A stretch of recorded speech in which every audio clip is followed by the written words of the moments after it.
and Promotion Center, TNGDPC of CII. I welcome you all today for the session on virtual panel discussion for unconventional trademarks. Thank you all the speakers and the participants for joining us today. We are happy to conceptualize and structure this panel discussion in association with our webinar partner, Shintania Partners and LLP, and we thank them for their valuable association and support in bringing this program. In this pandemic situation, we are happy to host this kind of different program and give insight to the audience. A brief short introduction about our moderator before we start our panel discussion.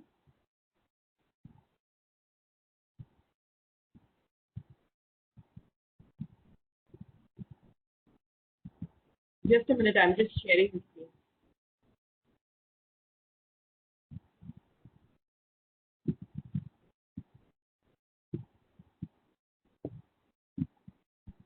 Are you able to see?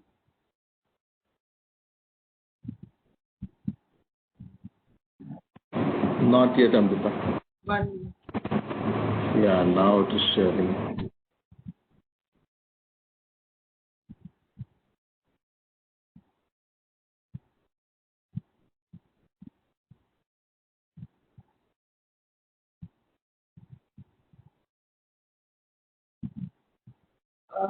We welcome our Ms. Chavi Jain today, IP Counsel Havells India Limited. Chavi Jain is a legal professional with more than 9 years of work experience specializing in IP strategy. She is currently working with the Havells Group and administers the IP policy of Havells, and she has spearheaded various initiatives with respect to IP identification or sensitization within the organization. She assists in the identification, creation and protection of maintenance of patent, design, trademark and copyright of Havells with the aid of external counsels in more than 110 countries. Mrs. Chavi also handles the brand promotion and brand protection strategy of Havells, as well as she has also advised on several IP agreements. She has been part of several successful enforcement actions across various forums. Thank you, Chavi, for joining us today. Over to you. Thank you, Amrita, for the lovely introduction. Good morning to everyone. Thank you for joining us today's discussion on unconventional trademarks. Before I introduce you to the esteemed panelists, I would like to cover a few housekeeping topics. In today's webinar is being recorded. In case you would like to receive a link, you can, after the event is completed, you can get in touch with Ms. Amrita regarding the same. We request all the participants to be on mute and switch off your video.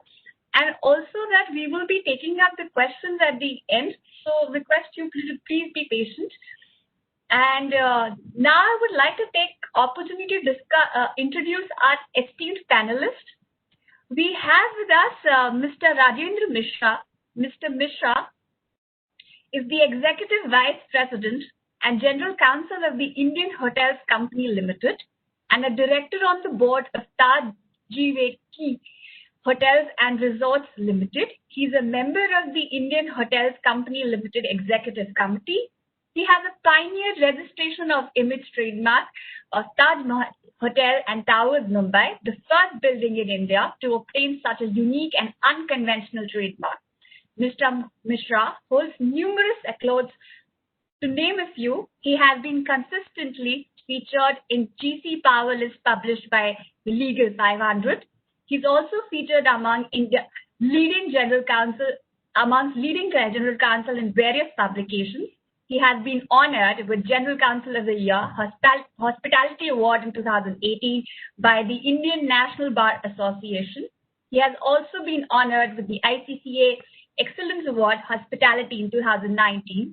He has also been facilitated in 2019 in London amongst 25 leading in-house counsels of India by the Law Society of England and Wales and the Indian Corporate Counsel Association during the Indo-UK Summit.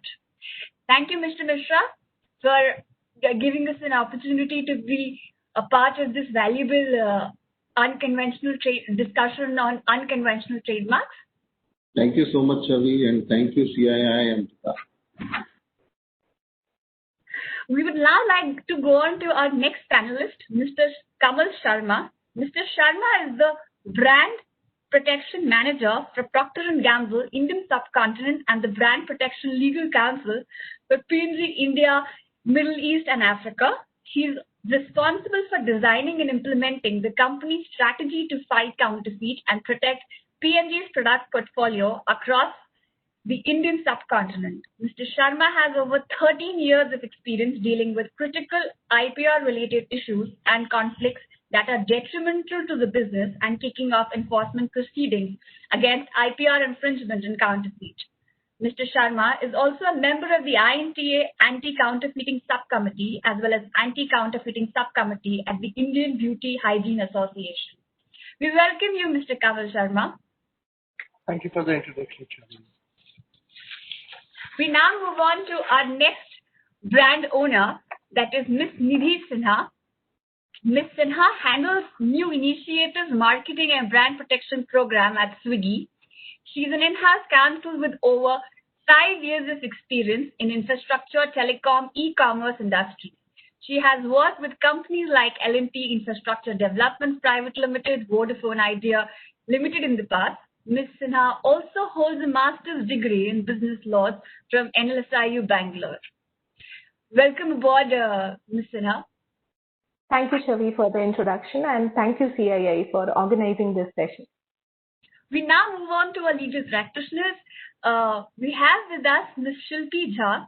Ms. Shilpi Jha is an IP counsel in the Office of Patent and Trademark, U.S. Embassy located in New Delhi. She is responsible for monitoring, advising, analyzing, and reporting intellectual property matters related to India and South Asian countries. She is also responsible for promoting high standards of intellectual property protection and enforcement, as well as cooperation between U.S. and South Asian governments on intellectual property matters.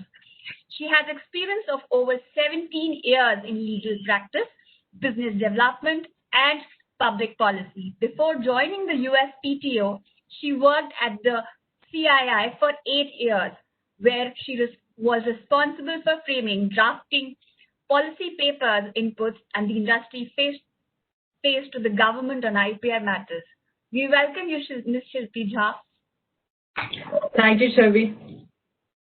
Now, to our last panelist, we have Ms. Sana Singh, an associate at Singhania Partners LLP, wherein she advises clients both on domestic and international portfolio on various legal issues with respect to intellectual property. She is actively involved in handling IP contentious matters and other related proceedings before the Trademark Registry and IPAB. She has also authored many publications like Protection is Color under the Trademark Law, Redefine Intellectual Property with Artificial Intelligence, Internet of Things, Indian Legal Perspective, to name a few. Now, without much, and we welcome each of our panelists on board. And without further ado, let's kickstart today's webinar on unconventional trademarks. While we all understand that trademarks have become essential marketing tools these days, they play a vital role when it comes to creating a brand image and distinguishing one's products from others. Nowadays, brands are adopting different techniques to make their products stand out, and thus, instead of traditional trademarks, even smells, sounds, and colors are being used to make products of a particular brand more unique. Indian law now allows registration of few of these unconventional trademarks. I would now request Ms. Sana Singh to elaborate on the procedural and the registration of unconventional trademarks. Sana, request you to please throw some light on the same. Thank you. Thank you, Chavi, for the brief overview. I would like to begin with a short PPT to explain the procedure and guidelines for registration of the unconventional trademark. I hope you all can see my screen. Yes, we can. You're able to. Okay. I begin with the basic conventional trademarks. When we talk about the trademark in general, we usually relate it to the visual representation attached to the goods and services for the purpose of indicating a brand's origin. For example, they are the word marks, numeral mark, or a logo, or even a single letter mark, a character mark like the mascot of Air India, or the tagline mark. Let's move on to understand what a non-conventional trademark is. They are basically trademarks which do not fall under the category of the traditional trademarks. Due to the increase in business development, there is a growth in different marketing strategies and techniques, which in turn lead to evolution of the trademark. Since the presence and reputation of a brand is directly proportional to such marketing strategies and how the consumer or the end user perceives it, a new category of trademarks was a major requirement so that the consumers could recognize the brands in other ways by way of NCT. They are the non-conventional trademarks. The different categories of non-conventional trademarks are namely the sound mark, motion mark, shape of goods, color marks, hologram marks, and smell marks. They are like any other trademark, and they must possess the communicative ability of being able to differentiate the goods and services of one person from another. Let's start with the basic illustrative examples of such trademarks, starting with the sound mark. Here is an example of the Yahoo Yodel, which is the first registered sound mark in India, and here it is. And we have the HDFC sound mark, the jingle. There are various other sound marks registered in India, such as the Intel jingle, the National Stock Exchange jingle, Citibank has a jingle registered in India. Brands like Britannia and Whirlpool also have sound marks registered in India. Moving on to the next category, that is the motion mark. One such example is the Columbia Pictures motion mark.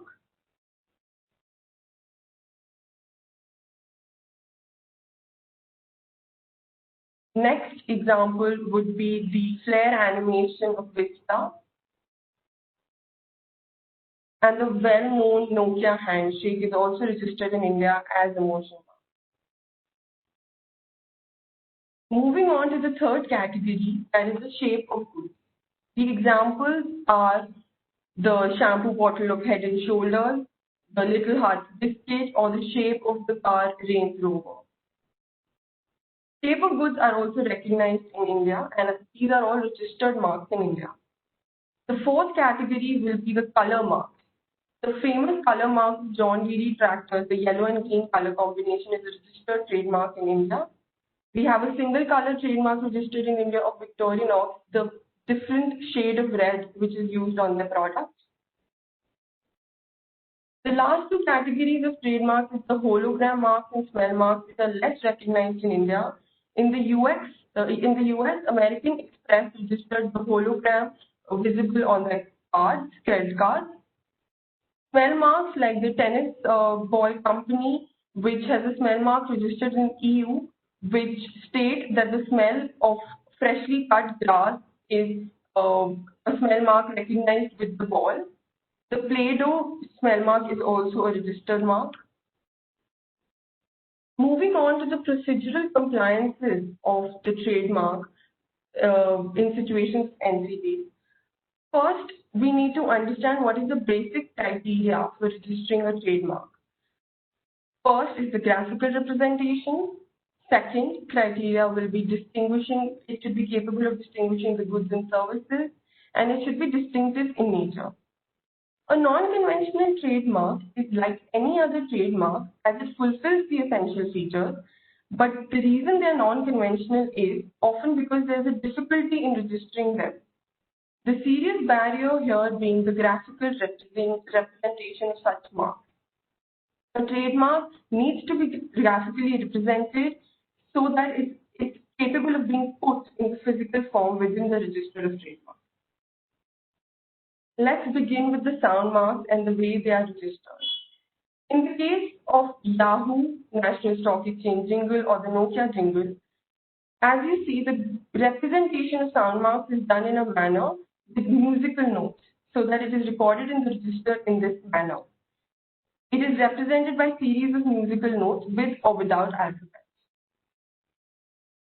The second category would be the representation of motion marks. In the case of motion marks, Graphical representation criteria is fulfilled by representing each movement in a series form. If you see here, the Microsoft motion mark, Nokia motion mark, is registered by showing each and every movement of the motion mark in a series form. Interestingly, even Amazon has a motion mark registered in India where the color sequence is filed in a series. Moving on to the third category, the shape of goods. Shape of good marks are represented by giving each and every view of that particular shape. As you see in the car, the front view, rear view, back view, side view, each and every view has been represented so that the registry can record the same in this particular manner.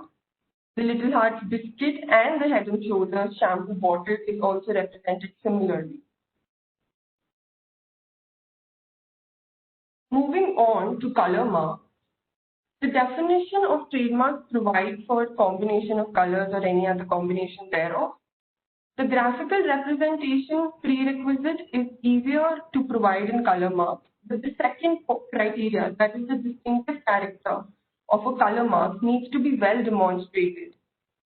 When a color mark is filed for registration, it should be filed in a manner to show that it is used in a specific manner on the goods, and also that it is recognized by the general consumers, and the consumers relate to the color combination of the single color to this particular brand. So the consumer recognition and the distinctiveness has to be proved in the case of color marks. Moving on to hologram marks and smell marks. They're not recognized in India. In fact, the trademark manual clearly states that since the smell marks and hologram marks cannot fulfill the criteria of graphical representation clearly, they cannot be registered in India. In the case of the tennis ball having the smell of freshly cut grass, initially in EU, it was rejected by the examiner, but in an appeal, it was discussed that in case of smell marks, people usually refer to an object, that the fragrance smells like something in relation to something. For example, in the case of tennis ball, it is being compared with the smell of freshly cut grass. The courts have also time and again stated that a sound mark cannot be represented by a chemical formula because that is not the actual representation of the smell mark, which is why it is not recognized in India. I would like to conclude by stating that in India, the prerequisite of graphical representation is coupled with other grounds which are mandatory.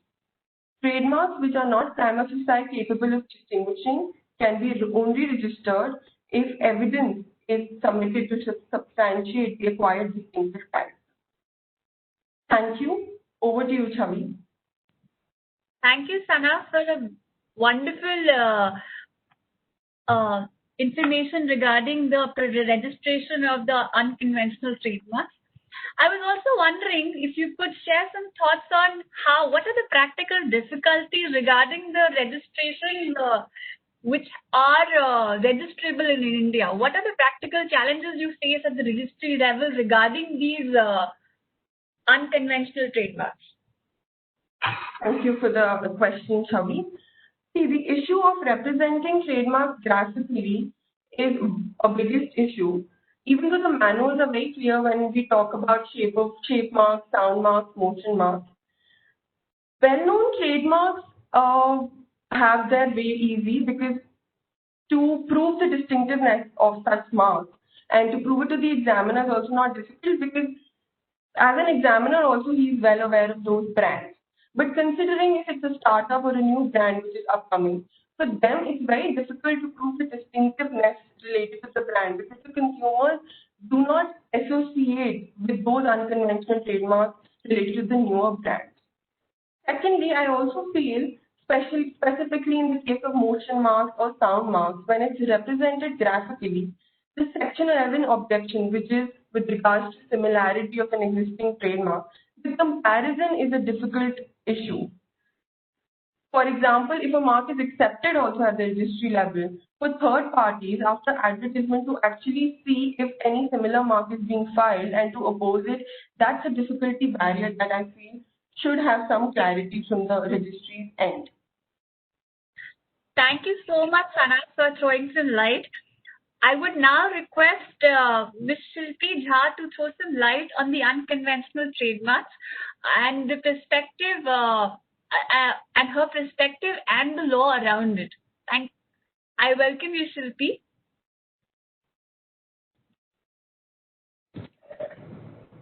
Thank you, Chavi.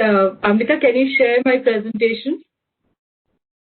So while Amrita is sharing my presentation, I'll just briefly like to, let the participant know that like unconventional trademark, even my work is little unconventional in the sense that I work with USPTO Attaché office, which is based in Delhi.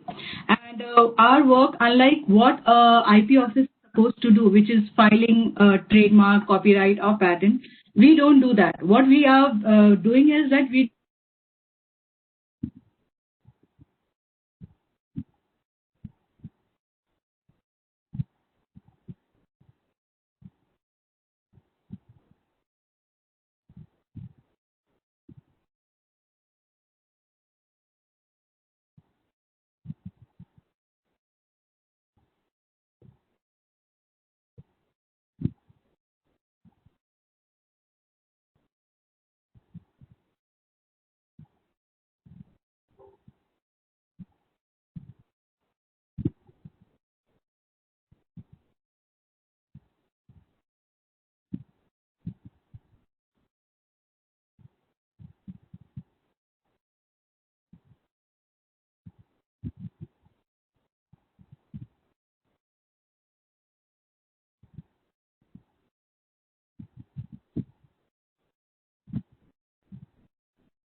Amrita, can you hear me?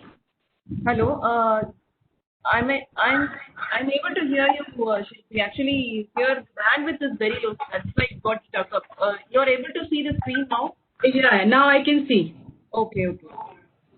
So was I heard before? Like, could you hear me before this? No, I couldn't hear you. The moment you Okay. started, it was totally breakdown. Okay. I'm so sorry to all of you. So what I was telling is that like unconventional trademark, even our work is very unconventional in the sense that USPTO, the way it appears, United States Patent Trademark Office, supposedly it should be entitled with filing trademark, copyright, or patent. But in our case, the office where I work is only concerned with the policy advocacy. So what we do here is that we work with all South Asian country on developing IP laws, which is relevant for the present investment coming into country and to identify the host country, to identify gaps in the present IP law. So we work very differently from what general IP office practitioners would work. So with that short insight about my work profile, I'll move to the presentation. So what I have done is that I have made a very quick slides on what are the different ways unconventional trademarks are registered in US. And I think my first presentation, Shana has already given a brief outline, and more or less everything is same, bearing few, which I'll just focus quickly. So unlike in India where, trademark is, unconventional trademark is very properly defined under the trademark law, in US, this has kept very open. Like, anything which can qualify a particular given circumstances can be registered as a trademark. So there is no mention. Amrita, can you move to the next slide? Here you can see how it is mentioned in US Trademark Act. It says that gives a very broad definition, like trademark essentially encompassing non-traditional marks by not excluding them. It says that any word, name, symbol, device, or any combination thereof can be registered under the Trademark Act. So it has not very categorically said that there has to be unconventional mark or a regular mark, but it has left it open-ended. So anything can be registered as a trademark provided it passes the test which has been given by the US Trademark Act. Kavita, Amrita, sorry. So this example of it is same like we have in Indian law. Similarly, we have in US law. Color can be registered as a non-traditional mark, sound, scent, motion, three-dimensional trade dress. You can move to next. Or Amrita, if you can give me the to make changes in slide, I can do that myself. Yeah. Okay, so this flow chart will give you a brief idea as to how trademark registration works in USPTO. So basically, whether it's a regular trademark or non-traditional trademark, every trademark has to qualify these steps, has to pass through these steps. What are that? Eligible subject matter. First test is whether it's an eligible subject matter, whether it's a sign or trademark or a logo, or anything which can be registered as per the trademark. I can't see my slide, Amrita. That's fine. Okay. So I'll check it out. Don't worry. So first, it needs to qualify it needs to be an eligible subject matter. If it does that, then is that mark or anything, a slogan associated with goods or service? If that step is also, qualified, then what is the next step? Capable of being distinguished. So when a mark comes to this step, there are 3 steps attached to it that needs to be passed through before getting it registered. That is, one is whether the mark is distinctive, or is the mark functional, or does it serve as a mark? So what are out of these 3 qualifications, that whether a mark is distinctive, functional, serves as a mark or not, 2 of them are very important when it comes to non-traditional signs. And what are those? Whether the mark is functional and whether the mark serves as a mark per se. I'll come to this in little detail from my next slide. So once it qualifies all 3 steps qualification, then it goes to be checked on the points that whether it's contrary to the morality or is it deceptive. If it is not deceptive, then next step of clarification is whether there is a likelihood of confusion. If there is no likelihood of confusion, then the mark gets registered. But in order to get it registered, all these steps has to be confirmed with. So basically, there are several questions that must be answered before proposed sign is capable of serving as a mark. But primarily, these are the four important ones, 5 in fact. Is there an association with goods or service? Is there an association with goods and service? This is something which the trademark owner, the one who has applied for filing, has to prove that whether that particular mark is associated with a goods or service. And second one is the sign up capable of distinguishing, whether it can serve as a mark? And then is the sign not functional? So for getting a registration and a trademark, it is very important to prove, especially for the non-traditional mark, that it is not functional. I'll come in detail on this particular issue because this is the most important issue when it comes to USP2. And I think the next, this example that I have put in my slide, this was shared by Shana also. So just want to there have been many programs where I have attended, and people have this question that once, suppose for example, this color combination of a tractor, if I get a, right over this color combination, is it that nobody else can apply for it? So when a trademark applicant is applying for a trademark filing, they need to very categorically mention in the application that to what level that color will come, as in to what extent. So if it goes beyond that extent, they won't have the proprietary right on that. So that's why when you see the this registration certificate, they have very clearly described the mark. What it says is that color green and yellow are claimed as a feature of the mark. The mark consists of color combination green and yellow, in which green is applied to the exterior surface vehicle and yellow is applied to the wheels. And also they have very categorically defined that broken lines. If you see the pictorial representation, it gives the broken lines. So it says that this is how the placement of color is defined. So when they are applying for a trademark registration, especially non-conventional mark, they have to very clearly mention about all details. So this is an example of color mark. And then this example of motion mark, I think Shana also mentioned this. And then we have this three-dimensional dress, trade dress, this biscuit. I'm sure many of you must have eaten it at some point of your life. And then we have this trade dress. Even this, in your jeans, when you see in the behind your back, you will see this particular design, the mark, the way it is, labeled. This will also be qualified under the unconventional trademark. And when it comes to three-dimensional trade dress, I'm sure all of you must have visited Apple store. You will see whichever part of the world you visit an Apple store, they will always have this particular trade dress, which can help you identify that this is a outlet, or this is a shop where you should go to buy Apple thing. So this is a very interesting example of trade dress. A scent can also be registered, like as Hannah said, similarly even in US. I'm just checking if this needs to be, spoken about a lot.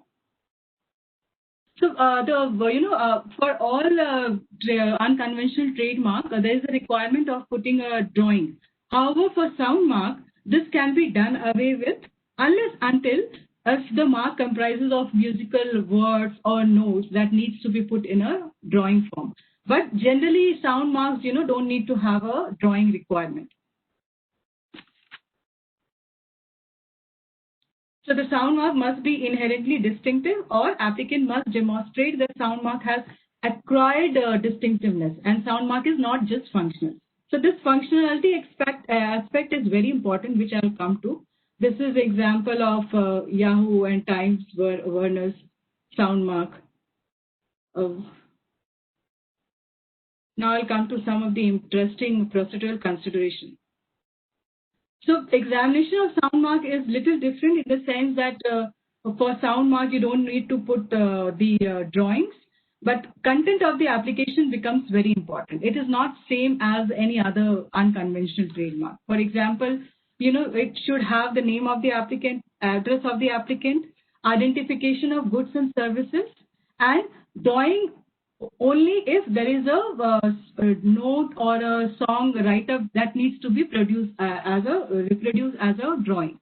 So it can be applied as a paper application also. It can also be filed as an electronic application. This I can skip. Okay. So for registering any, as I mentioned in my first few slides, that the most important aspect of registering any trademark, or for that matter, unconventional trademark within USPTO, is that it should not have a functional capacity. For example, suppose you apply for some kind of sound and it is functional. It is connected with the functionality of a particular object, which is the key to that object, as in without that, the object will not move. In that case, it will not qualify under the unconventional trademark as per the trademark definition, but that can also be covered under the utility patent because it has a step which could be inventive, which has a larger impact on the product itself. And secondly, the most important thing is that alternate design available. So another thing that patent examiner keeps in mind is that whether if that design is being registered, is it the only design that can be registered? Or, there was a very famous case in US called Flag Manufacturing versus Hallway, something like that. I'm not recalling that particular right now. So it was about a musical instrument. So the person has applied for a non-conventional trademark application on that trade dress, but examiner found out that, the trade dress, the way the instrument was designed was the very basic of that particular musical instrument. So, meaning thereby that was that if suppose tomorrow I come out with the same material, same product, so I'll have to use that basic design to come out with my own product. So there was no alternative design available for that particular instrument. So that means that was very ingredient, very important part of the functionality of that instrument. So that could not be registered. And also, if there are simple or cheaper method of manufacturing, this is another thing. Right now, maybe many of you will not understand what exactly means, but the idea of giving this slide to all of you is to just make you understand that under the USPTO domain, this aspect of any unconventional trademarks is very important. If you're not able to qualify for this, if you're not able to show that your mark does not have a functional connectivity, then your mark will not get registered. So the fourth important thing is that simple or cheaper method of manufacture. For example, in this case, what happened, there's this about a spray bottle. So the spray bottle, the way it was designed, was the cheapest method of production, which any spray manufacturer would require to manufacture. So the examiner said, no, this cannot be registered because this is the cheapest one possible method. So everybody would like to use it. This has a functionality connection to it. So this is very complicated as well as very important to understand. And this was put in place only to keep in fact that if trademark is granted for eternity, like you can renew it and use it forever you want to. So if it has a functional connectivity, so that means as an applicant, you are trying to control the functionality. You're trying to control the whole sector in a way by applying for trademark, which unlike patent, which expires in 20 years or in 15 years time in some countries, it goes on forever. So that was the whole idea of keeping this important, qualifying parameters for the trademark. So as I mentioned, there are four factors that trademark examiner considers. One is utility, patent, advertisement. This I'm sure all of you know. Alternatives, design available, and simple and cheaper method of manufacture. So I have just detailed on my slides as what exactly it means, which I just covered in short. Any one of you interested, you can come in contact with me and I can update you a little more on this. But out of all, based on what difference Indian and US law is, that this is a very important difference, functionality aspect about it. And another very important thing, because many of you are practitioners here, is to note that USPTO, allows a very it follows a very interesting coding system. I'm sure many of you would already be know it, but just for them who don't know that if it is a standard character drawing, then it is code 4. So it has made it very simple for general applicant or practitioner to understand what exactly it into. So why is coding important? It helps with searching the registry to determine whether the prior registration or prior pending application exists.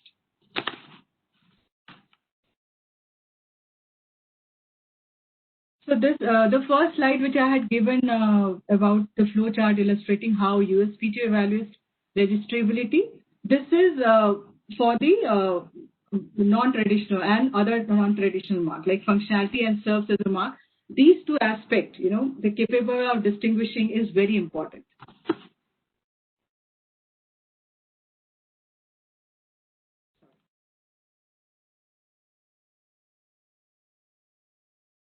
Shilpi, you can play the sounds actually. I have given her control.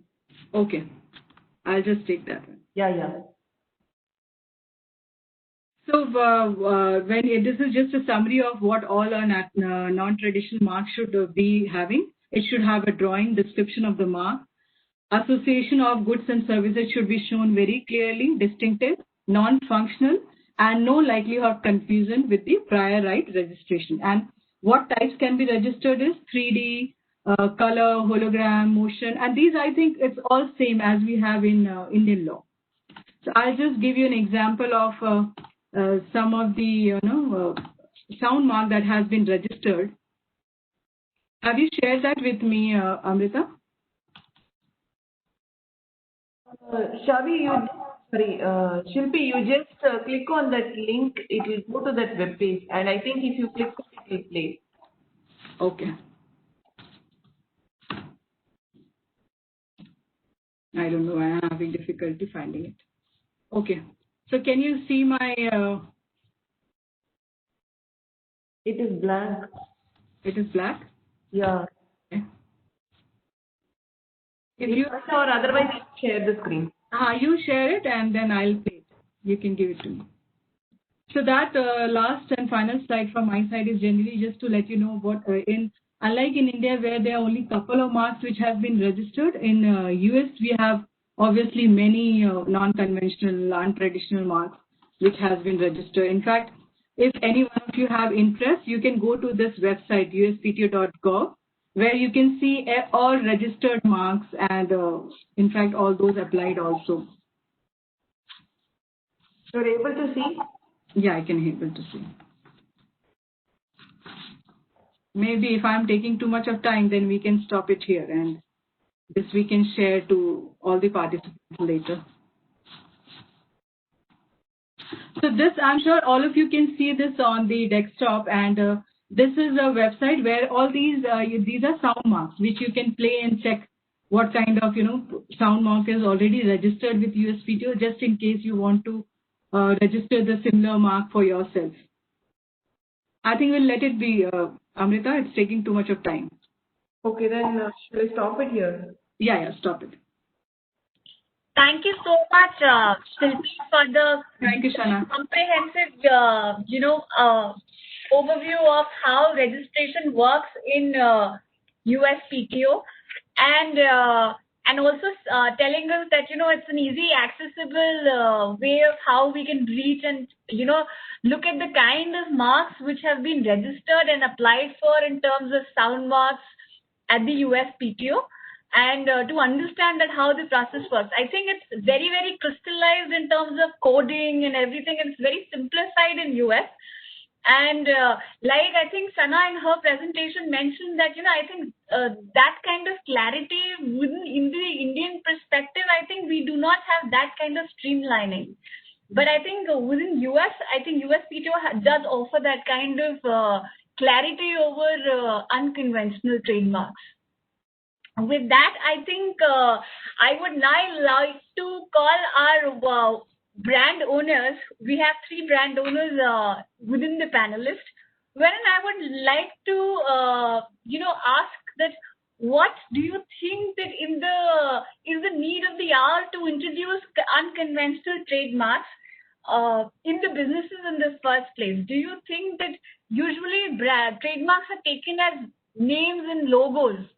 And now we have moved on to image marks, wherein I think in 2018 we'd come up with the first image mark, and we have Mr. Mishra, who's been part of this process who's been part of this process to register the first image mark in India. I would now like to call upon Mr. Mishra to elaborate on the first need or how unconventional trademarks are perceived by companies, and then to how ideation, creation, and implementation and the branding tools, and then the need to protect it comes into the place.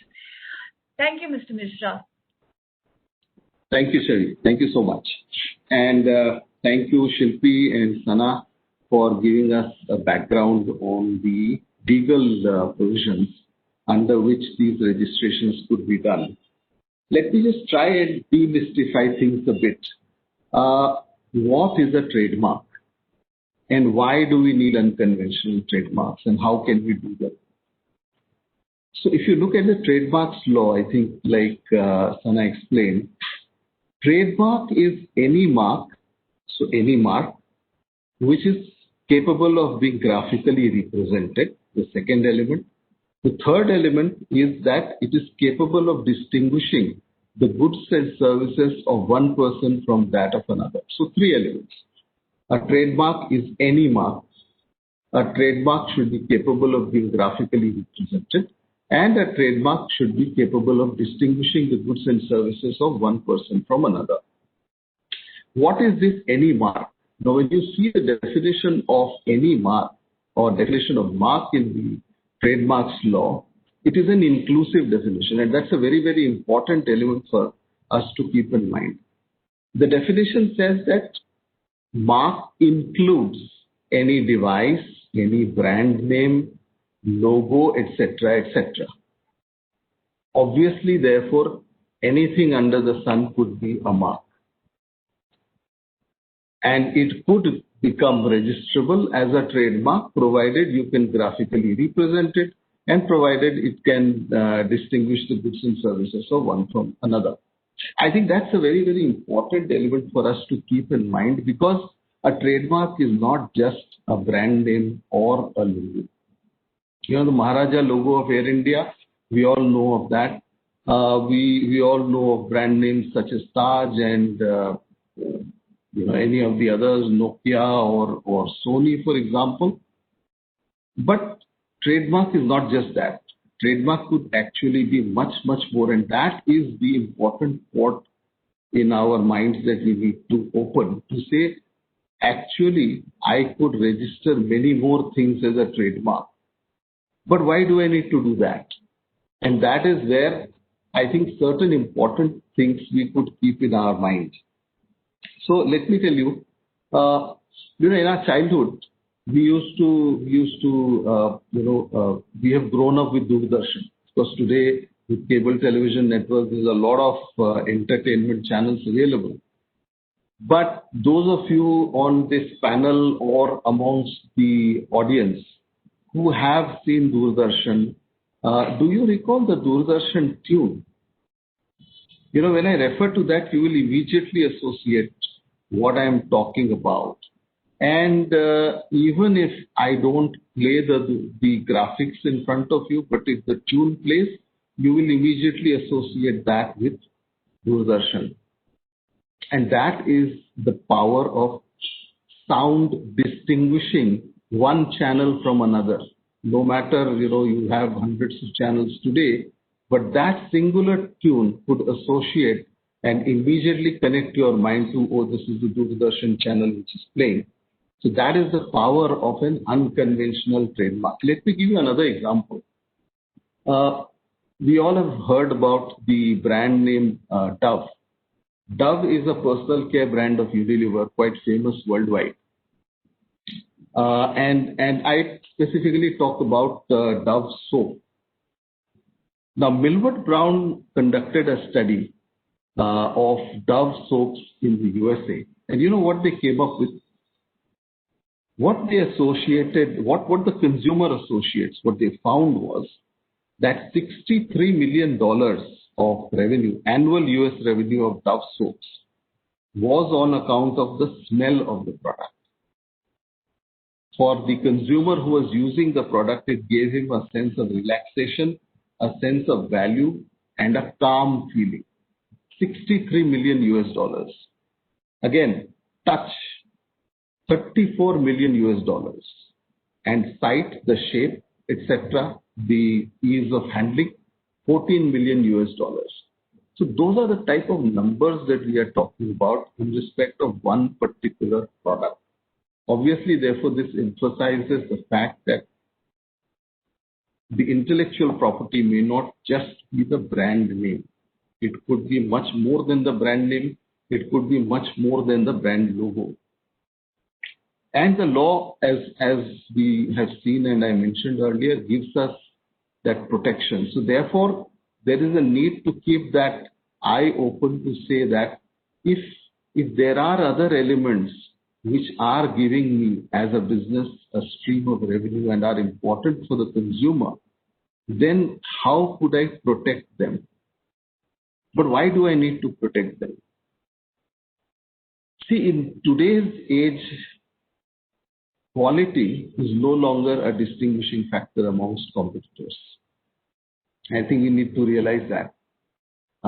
In order to have any credible sales, every competitor needs to have a base level quality. So the quality of one competitor's goods from those of another cannot be very different. It has to be very similar for the competition to survive. If that has to be so, and if the shelf space is crowded, is cluttered, you need to stand out. And if you need to stand out on that shelf, how is it that you can stand out? And that is where you need to go beyond your brand name. That is where you need to go beyond the logo to say, what can I do with my packaging? What could I do with the color combination of the product? What can I do with regard to the smell of the product? And are there competitive advantages here which I may need to ring fence? I think those are the important questions to ask. And to my mind, when any business house is developing a product, it goes through a process of ideation, it goes through a process by which various stakeholders get involved in terms of whether it is R&D, whether it is sales and marketing, whether it is production. All of these stakeholders get involved to develop a product, to develop the branding of the product, to develop the packaging of the product, etc., etc. And the gatekeeping question at that point of time is, from the legal perspective, and traditionally has been always that, has the brand name been registered? I think this question needs to be reframed. It is not just a question of has the brand name been registered. When you put so much effort and so much of investment into the packaging, into the color combination, into what the consumer remembers in terms of the product, its packaging, its its appeal on the shelf, etc., etc., I think we should also ask the questions: is there something? Is there an intellectual property which is protectable over here? And if that is so, you should protect that. So I think that, I just tried to give you the context of how important an unconventional trademark could be, especially in today's scenario, and that, we need to think out of the box and keep that perspective always open, keep that port always open to say that if there is something that could give me a competitive advantage, if there is something which is protectable, then I should do that. And quickly then moving on to the first image mark registration, first building in India. I think as I've said many times in some of my articles and interviews, that I really don't need the brand name or the logo of the Taj on the Taj Mahal Towers and Palace in Mumbai for people to know that this is the Taj Mahal Palace and Towers. The building itself is a brand in itself. It is quite a famous monument, if I may say so. It is a temple of hospitality to us. It is the flagship hotel of this group. And to the consumer and to the trade, it is representative of the finest traditions of Indian hospitality. And I don't really need a brand name. The building is itself a brand name. And when I was sitting and wondering that what more could I do to protect myself, to protect the group, to protect the Taj, it occurred that if this building itself is that distinguishing factor, and I don't need my brand name here, this is the brand name. This is that trademark that I need to protect. And when that thought occurred, I went about doing some research, and increasingly I was convinced, with the background that I gave you about trademark being any mark and a mark being an inclusive definition, that it was possible indeed to register this as a trademark. And of course, we had also come across instances where people would use images of this building, without any caution. And I mean third parties, not us. People would just use the image of the hotel in there. We've come across some ads where they put this and things like those. And I said that if I protect this as a trademark, this will also give me that advantage of taking action against those people who are using the image in an unauthorized manner. And that is how I set about. I contacted one of the leading trademark attorneys in India, and he said, "Let me just look at it and come back to you." And in no time he was back saying, "It's possible. We can do that." And that is how we set about getting this first Indian building to be registered as a trademark. It was very unusual for the registry itself. And when we filed the trademark application, obviously the question was that, but then how can you get a registration for this? But when we explained the whole concept, and this, mind you, has been there from 1903, a distinguishing factor on the skylines of Mumbai. To the credit of the trademark office in India, they got it immediately. They understood the logic from where we were coming, and in a matter of 7 months, we got this registration through without much of a problem. Of course, that may not necessarily be always the case with everyone, because in this case, I am talking of a famous building which has been there since 1903, etc., and therefore capable of distinguishing the goods and services of one from another. It satisfied that criteria just like that. There was no problem at all. May not necessarily be in all cases. But the important thing is that we were able to take this to the level where it joins an elite club of buildings across the world. So you have the Empire State Building in the US and such other buildings across the world, but very few of them which have their trademarks registered. And the Taj Mahal also got that registration done. What it also did was that it stood out as an example to other people. And I think about a year or 2 years down the line, the Bombay Stock Exchange got its building registered. And I'm aware that there is another building in Mumbai which has got a registration done. Possibly, I don't know, but there could be others as well.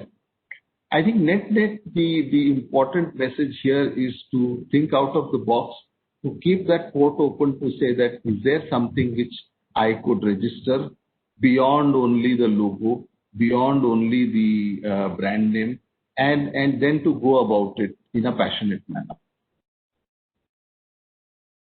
Thank you. Thank you, Chavi. Thank you so much for your valuable inputs.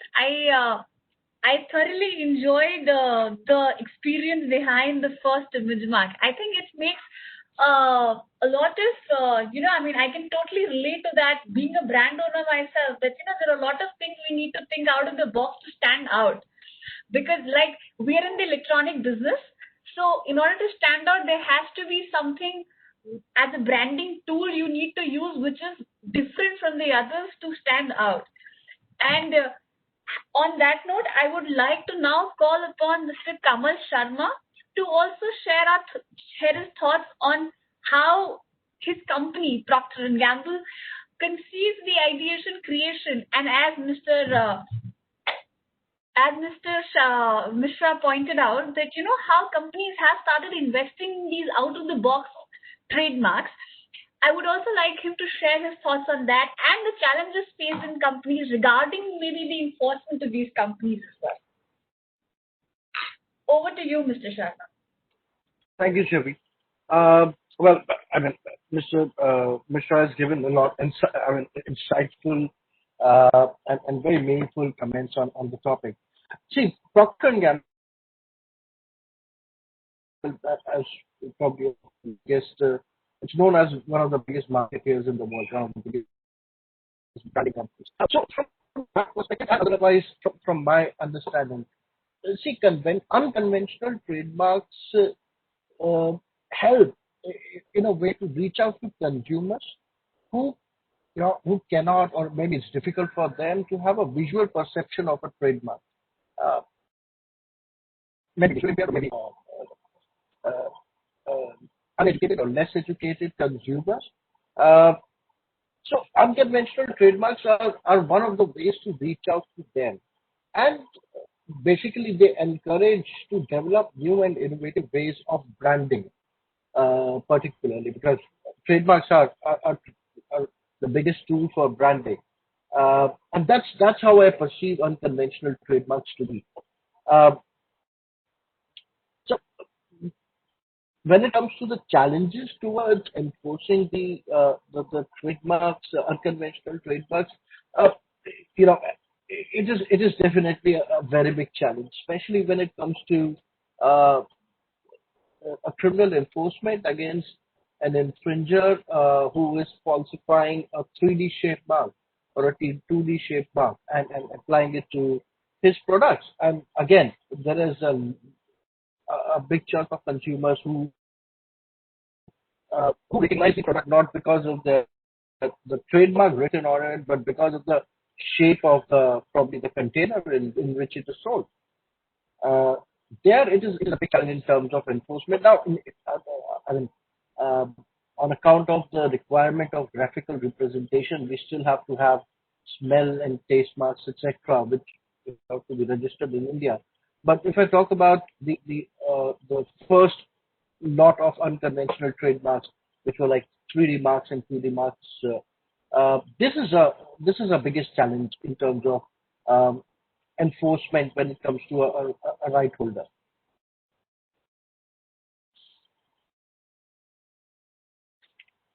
Thank you so much, Kamal. I think it was really insightful regarding the challenges. As I completely agree that I think while thinking out of the box does make excellent trademark, but then enforcing them becomes equally challenging for all of us, the brand owners, to that kind of execution at that level.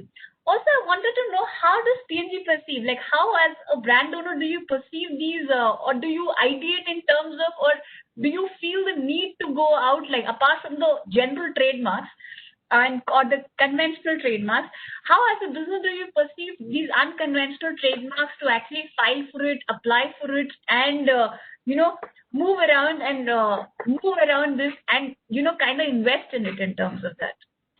So, Joey, good question. Thank you for reiterating the question. I missed it in the first part, maybe. See, it is unconventional trademarks are very important. As I said, they cater to a new category of consumers, which you cannot reach out from the conventional trademarks of actual a word mark or a letter mark, a figurative mark. By those means, it's one of those who reach out the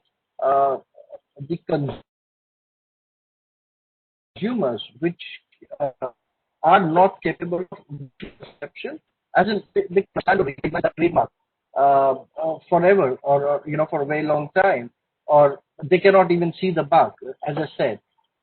So, I mean, definitely, unconventional trademarks are very, very important in that perspective. And as I said, as a branding company, I would say that it is, you know, it is the key for success to be innovative when, as Mr. Mishra said, to be thinking out of the box for the lawyers, but even for the marketing teams to think about uh, and develop new and innovative ways of branding. When I talk about new and innovative ways of branding, that definitely associate to the unconventional, developing unconventional trademarks and definitely securing them.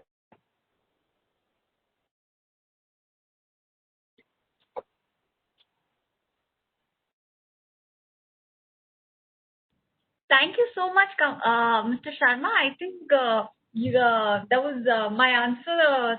I really got good insights from you regarding the how generally the challenges are seen in terms of brand protection and brand ideation in terms of unconventional trademarks. I would now like to call upon Miss Nidhi Sinha regarding, and I would like her to share her thoughts on unconventional trademarks. So from a brand owner's perspective, is what as at her company does she think in terms of what are unconventional trademarks? How does the company and the brand policy of the company sees these unconventional trademarks? How do they intend that these unconventional trademarks should be registered in the place? What kind of challenges or measures are taken by the company in terms of these unconventional trademarks. Over to you, Nidhi. Thank you, Chavi. So, firstly, I would like to state that all my views which will be expressed here are my personal views. And secondly, I would like to thank Mr. Mishra and Mr. Sharma for their insightful comments on the subject.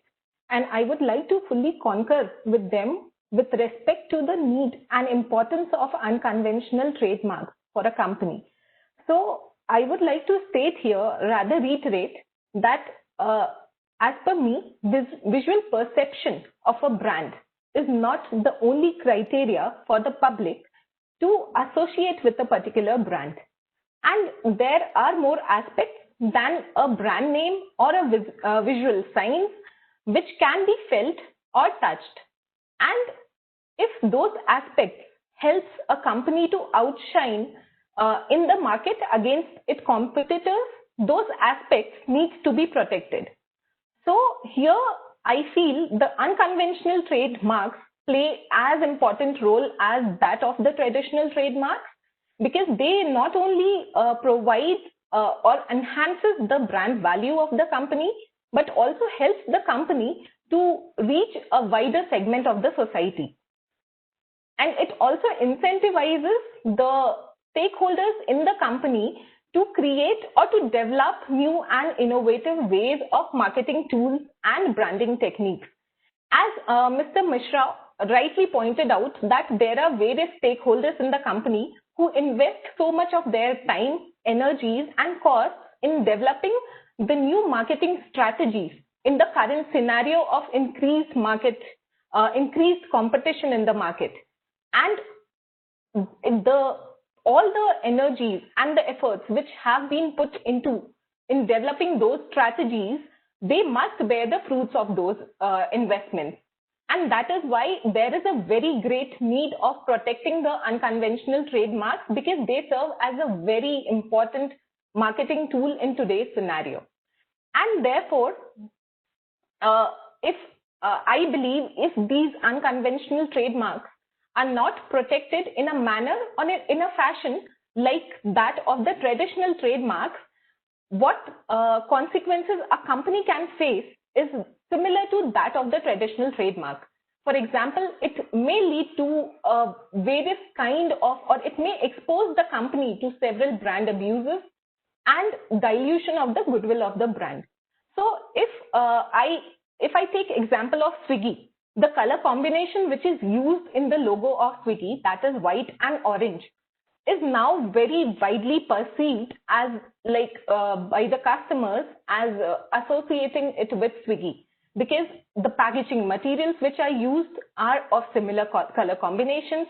The tapes which Swiggy uses for packing the product, the food packaging, so that also comes in orange and white combination with a orange tape with white logo of Swiggy. So now, if any other company uses similar color combination for packaging of the food packages which are to be delivered, so there is a very likelihood to create confusion in the mind of the public to associate it with Swiggy.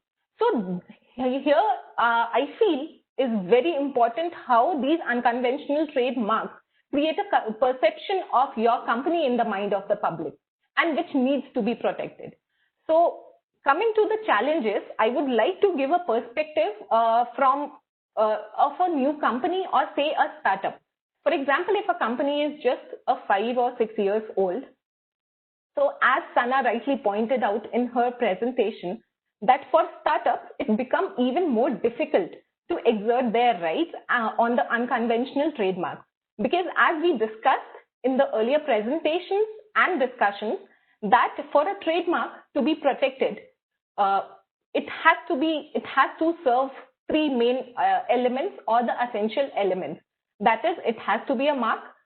Secondly, it has to be graphically represented.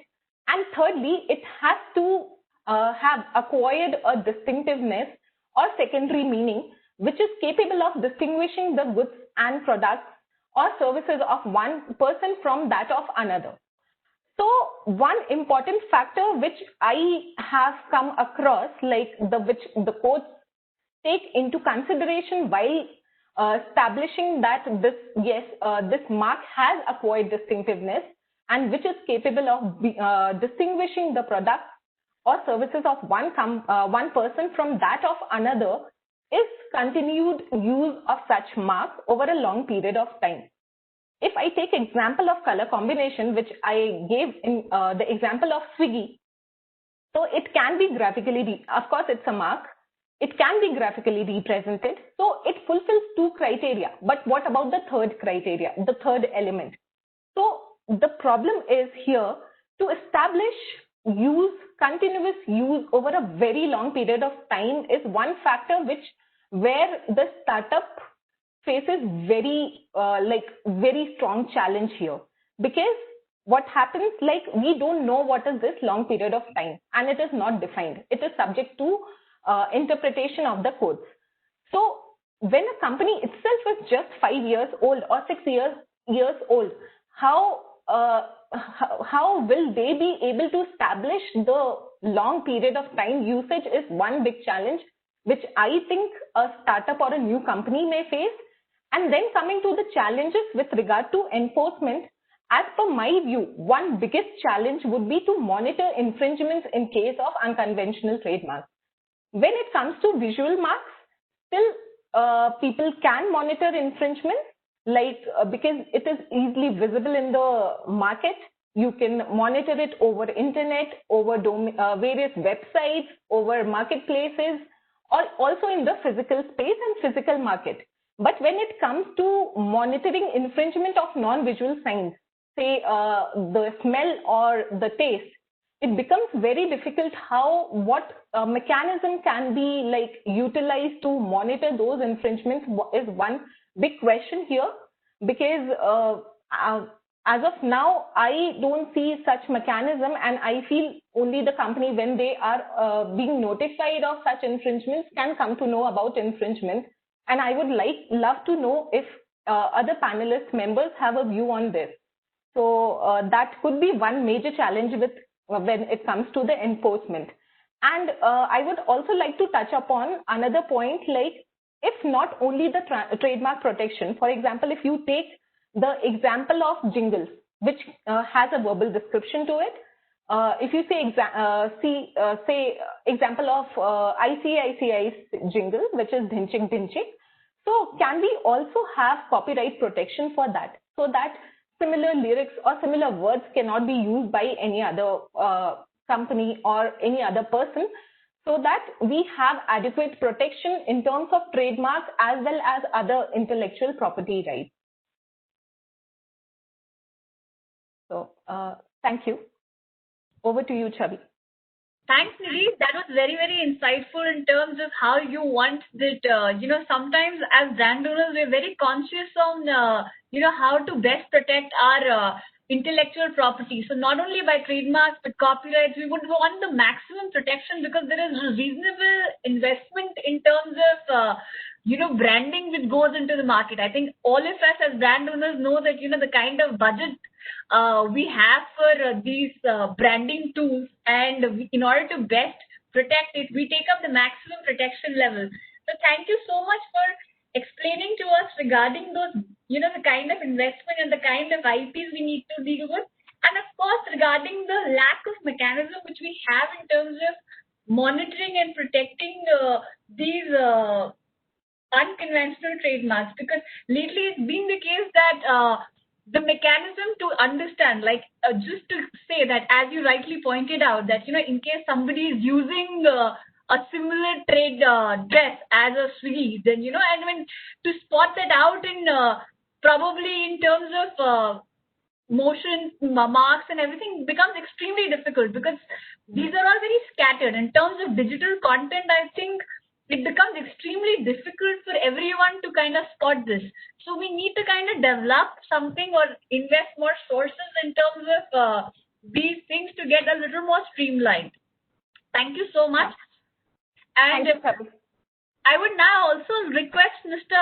Sharma to probably share his thoughts on what best way does he feel that at this point we can introduce, as brand owners, what are the aspirations, how we can best protect these unconventional trademarks? Because that is the need of the hour, right? I mean, while we invest a lot in terms of branding and in these unconventional trademarks, thinking out of the box, and if we're not able to protect it somewhere, that leads to some sort of dilution.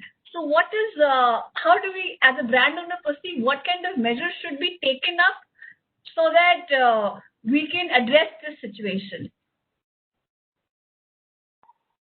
Sure. Last 30 seconds. Can you please repeat? All right. So I was asking, Nidhi had pointed out a couple of questions, couple of pointers regarding the mechanism, that we do not have a mechanism in terms of to combat these, protection or combat these counterfeiters in terms of these unconventional trademarks.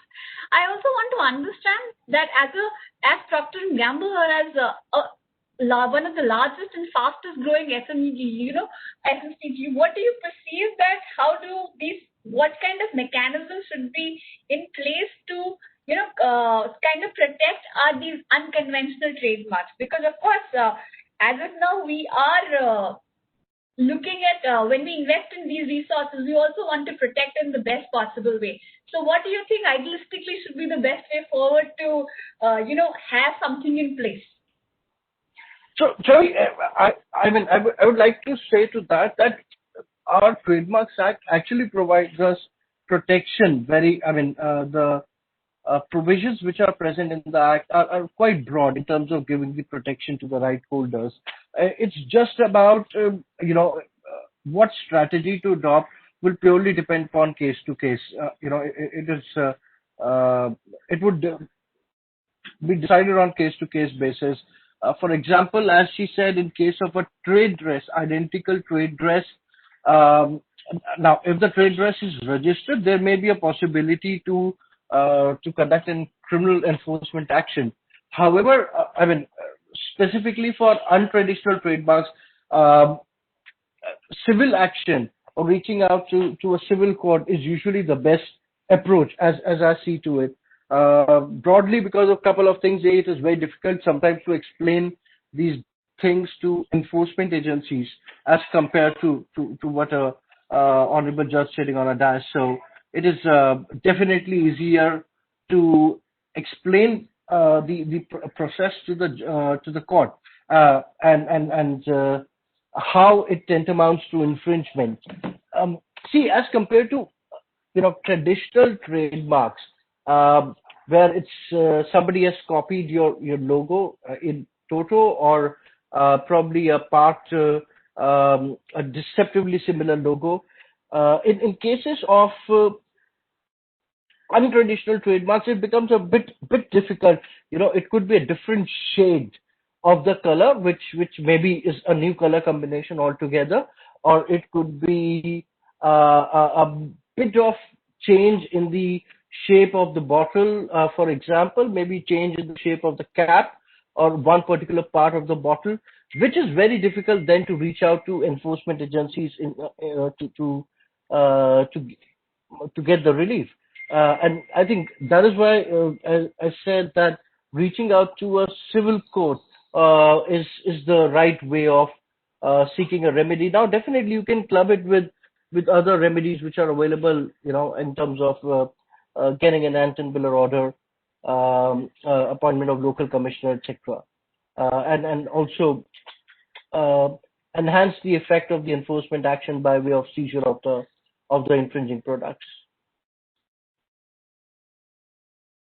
Thank you so much, Mr. Sharma. I think you're absolutely right. I think the offer of the kind of protection accorded by law, I think is similar in lines of conventional, unconventional trademarks. I think the challenge which we face is how to show that unconventional trademarks have been somewhere taken care of, or how this is our brand, and to establish that becomes an onerous task. I would now also like to ask if Sana or Ms. Shilpi would like to answer what kind of measures, if they have dealt with in the past regarding unconventional trademarks. I mean, if if they're aware of some recent judgments which have kind of interpreted the law in such a fashion which is quite interesting for everybody's thoughts.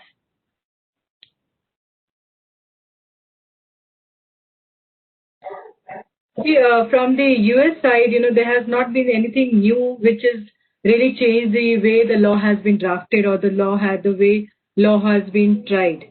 But yes, of course, like every year there has been new jurisprudence which is being developed, because as I said, there are different ways to interpret whether the unconventional trademark is applicable to be registered or not. So that has led to n number of case laws, which I have mentioned about the USPTO website, where you can see every time there is an unconventional trademark, the way the examiner has examined that application has been different from the previous one, because every unconventional trademark with the change difference in service or goods has a different way of interpretation.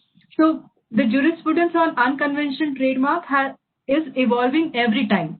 So there has not been any new case law which is worth mentioning. But yes, there was one thing that I would love to mention, and especially to the practitioners, that it will make very helpful for all and each one of you to go and read this website, where every small case has been listed on the website to show how one examiner differed from the other and how the functionality test was developed. Because this, whenever you're filing a trademark, it is not just you're filing in India, but you also tend to apply through your Madrid protocol to different countries.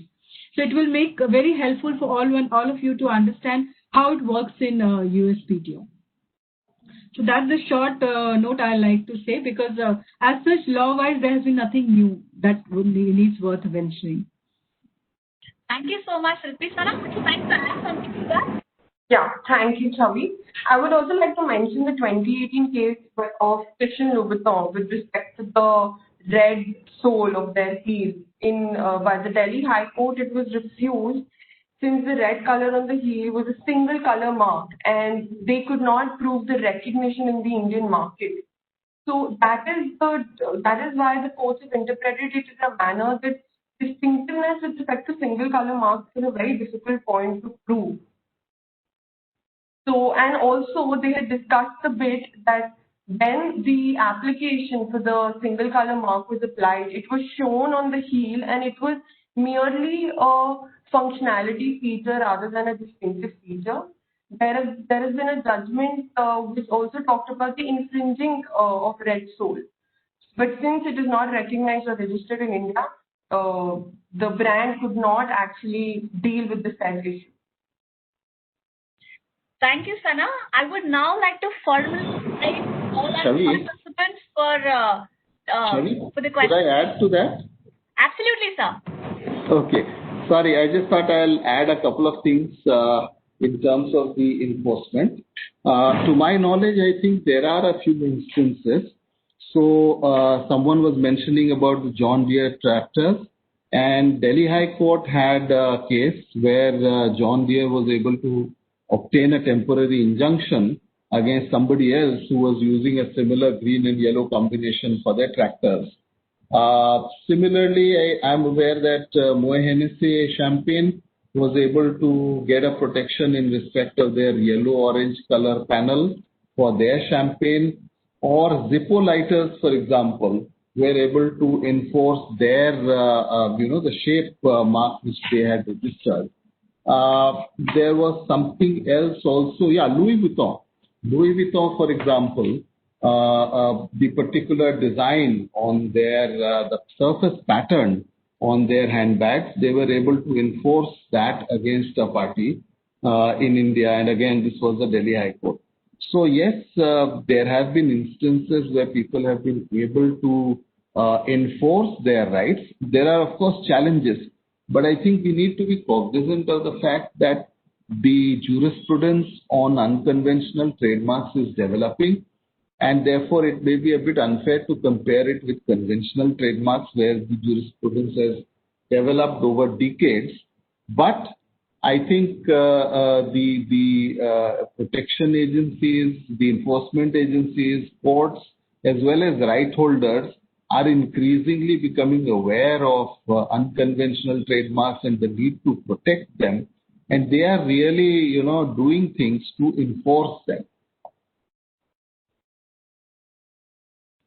So much, sir. I think that was really insightful, and the examples you've given us, I think that really added to the entire conversation around the enforcement.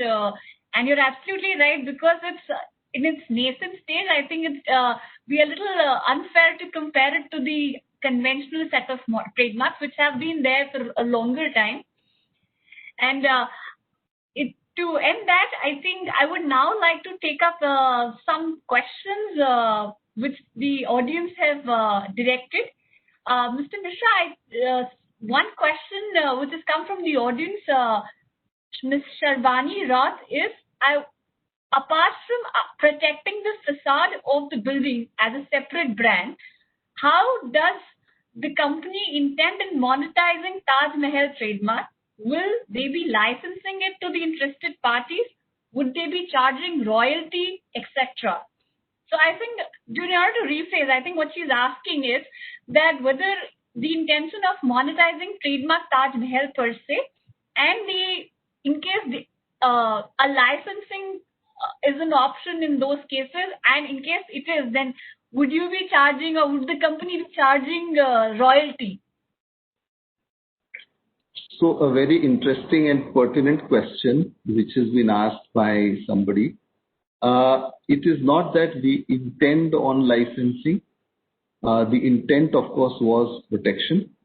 But of course, one of the side results of that has also been that traditionally the legal department in companies, in business houses, is perceived as a cost center. We've actually become a revenue earning center by this licensing. And not that we plan to, but we have already licensed. There have been instances where we have granted license to people. I am not at liberty because of confidentiality reasons to disclose those instances. But for example, on advertising in television, right? So there have been instances where we have monetized, and that gives us also the tag of a revenue earner for the organization. Thank you so much, sir. There's another question for you by Mr. Bhavin Chauhan. Is there any dangerous threats of creating monopoly by making registration of buildings as a trademark? For example, in Taj Hotel building trademark, it also consists device of Arabian Sea. Many travel agencies are using advertising material wherein Arabian Sea can be shown along the Taj Mahal Hotel since many decades, but now they can be prevented. So is there dangerous threat of creating monopoly?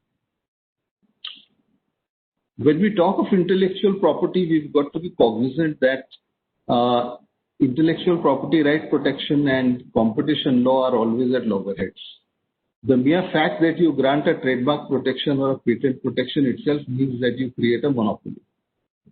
So therefore, the question to ask is, do we want to stop all sorts of such monopolies? I don't think so. And this question, this issue can be argued at length. Let me give you an example. When a patent is granted by the state, what is the state essentially saying? The state is telling the inventor, I am granting you a monopoly to use your process or your product exclusively over this period of time. Similarly, a trademark. The state is granting you a monopoly to use a branding over a period of time, and that can be renewed forever. Now, if we take the opposite direction to say that is this a dangerous trend to grant such a monopoly, where will that lead to? So I don't think that is the way to approach it. I think the way to approach it is to say that if there is an IP worth protecting and it satisfies the criteria of the law as it is prevalent, if it satisfies those criteria, grant that monopoly, because that is what is legally recognized. I have been asked this question in the past also, and what I have said is, it is not our intent to use the rights granted in a manner that, let us say, if you are a tourist in Mumbai and you want to get your picture in front of your Taj, we are not going to prevent that from happening. But if you are a real estate company who is using the image of my building in order to sell a project of yours, then certainly I have an issue. I think as a country, as a community, we need to start respecting the intellectual property of people and not transgressing upon them. Thank you so much, sir. I completely agree as a brand owner that I think the trend is to and not to see it like that it's creating a monopoly, but to see it as what is worth protecting per se. Now I have another question from Ms. Nikita. I would like to pose this question to Ms. Sana, wherein she's asking regarding, in case of a shape trademark application, as there is a requirement of presenting all the angles of that particular shape, how do we inculcate the same in a single trademark application device mark? Is it the case where we have to include the entire image set in a single device mark? Thank you for your question.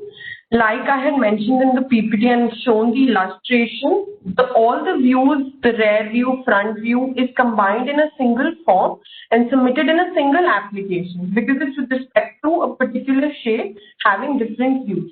So we have to file a single application only for a particular shape.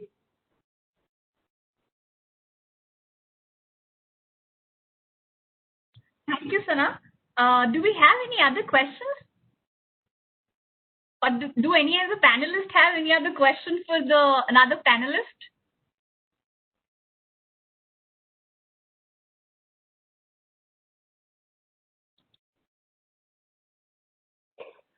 Hi, Chavi. Yeah, this is Kamal. I have a question for Sana. So Sana mentioned that Victronics have a single color registration in India. Maybe I misheard that, but I just wanted to check, because my understanding is that single colors are not recognized in India as such. So Sana, if you can just put more share more on that. Thank you, Mr. Sharma, for your question. Victronics has a registration of single color because it's very distinctive, and due to the prolonged usage and reputation, they could justify how it's recognized among the consumers. As I just talked about the Red Sole Louboutin heel case, they could not justify the fact that it has a reputation in India amongst the consumers, and plus the functionality barrier. So it's differently interpreted with respect to how distinctive the mark is and how is it recognized amongst the consumers and the general public. But it's in combination with the is it or is it in combination with the color on the product itself, because the one which you had was actually the source. Yeah, Victronics was on the product itself, the single color was shown. Actually, the definition of trademark talks about combination of colors or any combination thereof, which is why single colors are less recognized, but yes, there are a few registered in India, like the examples mentioned in my presentation, due to the distinctive character proved. Chavi, may I add, Sana said?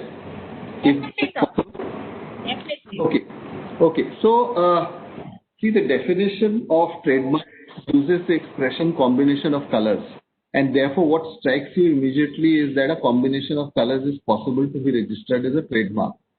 The inference, therefore, that a single color is not registrable, which is possible to come in the mind, is not a correct inference actually, because it is possible to register a single color.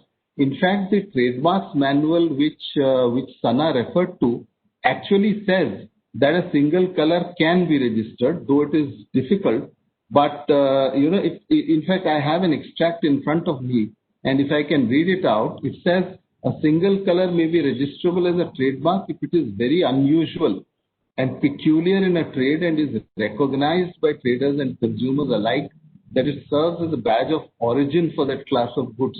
So therefore, it's a difficult proposition, but certainly it is possible. And the example that I gave of the Moet Hennessy champagne is one such example.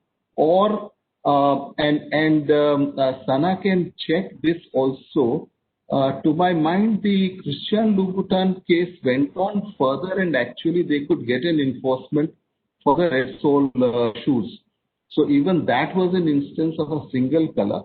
Of course, as in the case of any other unconventional trademark, the standard of distinctiveness is high. It is not a very low level. It is a high level of distinctiveness that you would have to prove. Thank you, Mr. Mishra, for elaborating on this. Thank you so much. Sana, would you like to add on to some that? No, I would just like to thank Mr. Mishra on elaborating the same, and with regards to the judgment, I shall get back and check on that as well. Thank you for that. All right, everyone. Do we have another question for the panelists in case any participant would like to ask, or any panelist would like to ask a fellow panelist?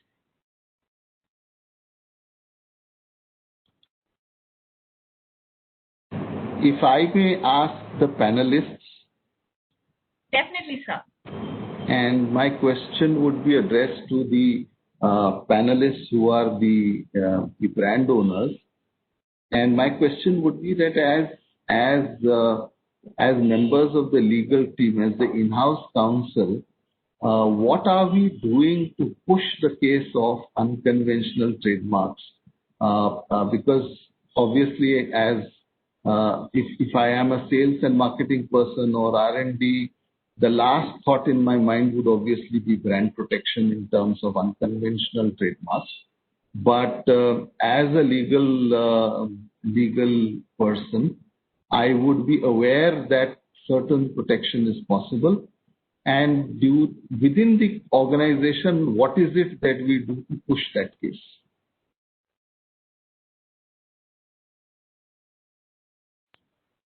Kamal and Nidhi, would you like to answer Mr. Mishra's question?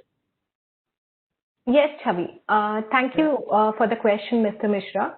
So I would like to state that in Swiggy, when we are like strategizing for the brand protection. So Swiggy being a very new company as compared to other companies. So of course, we have strategized many things to take it further, and we are moving forward towards that. So one thing which I could see here is like for unconventional, to get ease in getting unconventional trademarks protected, it's like if we get a well-known mark protection, it would be easier for us because, of course, as I said, one major challenge which a new company face is like to prove the long existence of such mark for a long period of time. So that is one challenge which we face, but of course we are strategizing to push such marks and by different techniques and by different approaches which we are taking internally. One such would be to like get a well-known mark status and then take forward these kind of registrations and protections. Just to add to that, to Mr. Mishra's question and what Nidhi said, as Mr. Mishra, you mentioned in the beginning, out-of-box thinking. So that's probably all the corporates do, as the lawyers and the corporates do. So when we see a new launch or a new product or a new campaign, what we look at is what is the new, what is the different IP, whether conventional or unconventional in that. And first step is to ensure that we have, we apply for the registration and try and protect the same. Mr. Mishra, I would also, as a brand owner, I would also like to take the liberty of answering that question. And I think Yes. The picture, as a legal team or as a legal counsel, I think what we generally face difficulty is in pitching to the branding team to say that, we should protect something like this because it's distinctive enough. If that follows through, like we have a lot of marks, or we have a lot of packaging which is very innovative, and we end up spending a lot of money in terms of creating it, and which really stands out because in terms of electrical industry, there's not much in order to attract an attention of a customer. Packaging is something first thing a person looks at, and in that terms, I think it is very, very difficult to pitch because there is a cost involved. So we have to strategize and tell them that, this is something which we've invested in for a longer time. And now that we know that because of this packaging or this trade dress or this, a particular product has come to be identified with us as a Havells product, and hence we need to protect it. And that's how we pitch it, and that's how then there is a process of how we develop it and to to get that kind of protection and use it in further enforcement actions as well. Thank you. Yeah, I would also like to add one more point here, like what strategy we also take internally is to conduct various sessions with different stakeholders, because many of the stakeholders, they don't understand the value which such products or such techniques derive to the company, and that is why we regularly keep the sessions with them to make them aware, to create awareness of these marks or the new ideas and how to get them protected, so that they also understand the importance of it and then take steps towards it. Absolutely. I think that's an excellent point. The sensitization towards IP is something which it's an ongoing process, because every time you have to keep, as a council, you have to keep sensitizing your teams in terms of what kind of IP are you creating, ideating, and the kind of protection or the kind of background spade work you need to do, so that when you go out for enforcement, you have the right tools to address that situation.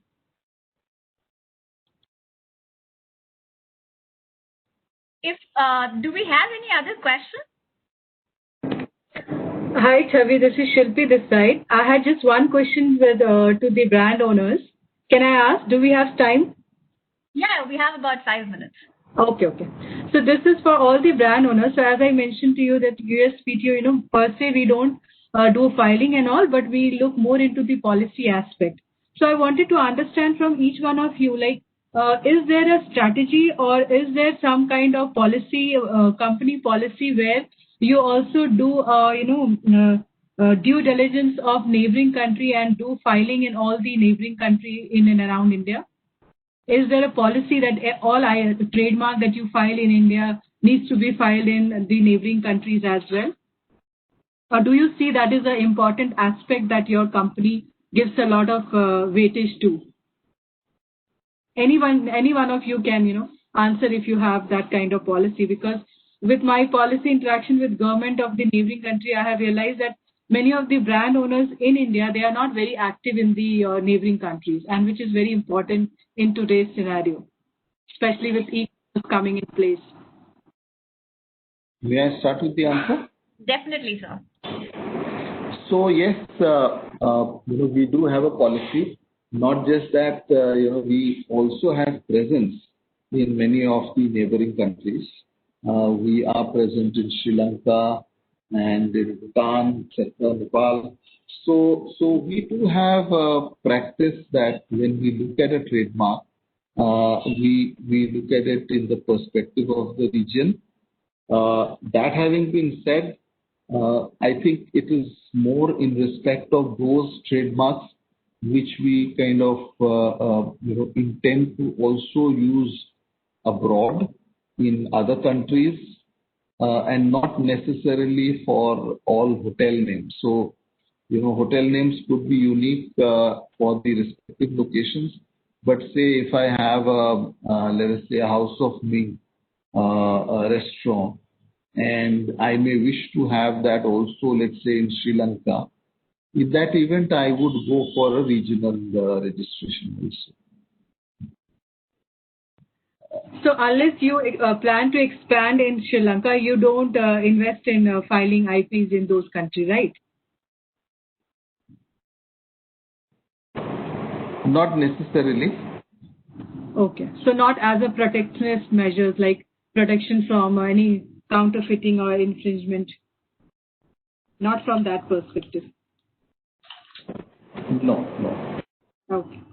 Shilpi, I would like to add on to that. I think, so there is a concept in a lot of countries as a brand owner where they are first to file. So it's not first to use. Like India is a first to use country, wherein even if you don't file for the trademark and you use it, you still have prior rights. Whereas in a lot of countries, only if you file the particular trademark, is when you get a protection irrespective of the use. Like I think Nepal is one of those countries wherein it's the first to file jurisdiction. So in certain countries like that, I think we are quite watchful of these countries like Vietnam, and a lot of African countries are also first to file.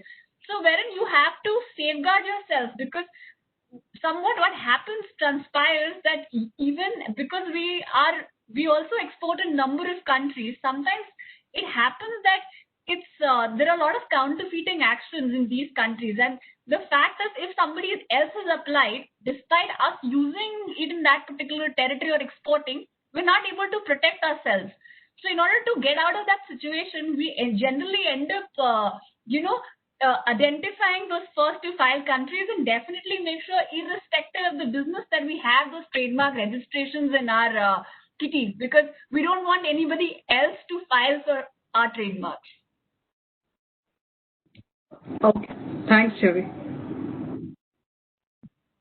Okay, I think we're a little out of time now. So in order to just conclude, I would like to thank everyone, each and every panelist here, and for their valuable time and inputs. I think it was a very, very insightful, very, very interactive session where we had a chance to discuss about unconventional trademarks, how are they perceived by brand owners, what are the legal practitioners' perspective, also from the US side as well as the Indian side, and I would like to thank everyone. I would like to thank CII for giving me this opportunity. And over to you, Amrita. Yeah. Am I audible? Yes. Yeah. So on behalf of TNTDPC and CII, I would like to thank all the speakers for today's session. Shilpi from USPTO, Kamal from PNG, and Lizzie from Swiggy, then Sana from Shindania Partners, and Mr. Rajendra Mishra from Indian Hotels, and special thanks to our moderator, Chavi from Havels, India. Thank you all the speakers and moderators for spending your valuable time in spite of this pandemic situation to deliver this wonderful panel discussion on unconventional trademarks. And I would also like to thank the webinar partner, Shindania Partners, in their valuable association with CII in bringing this wonderful panel discussion. And I also would like to thank all the participants for their active participation in the program and also asking a lot of questions to the speakers. Thank you all the participants. I wish you all a very good health. Stay home, stay safe. Thank you all. Thank you, Amrita. Thank you, Amrita. Thank you, everybody. Thank you, everyone. Thank you.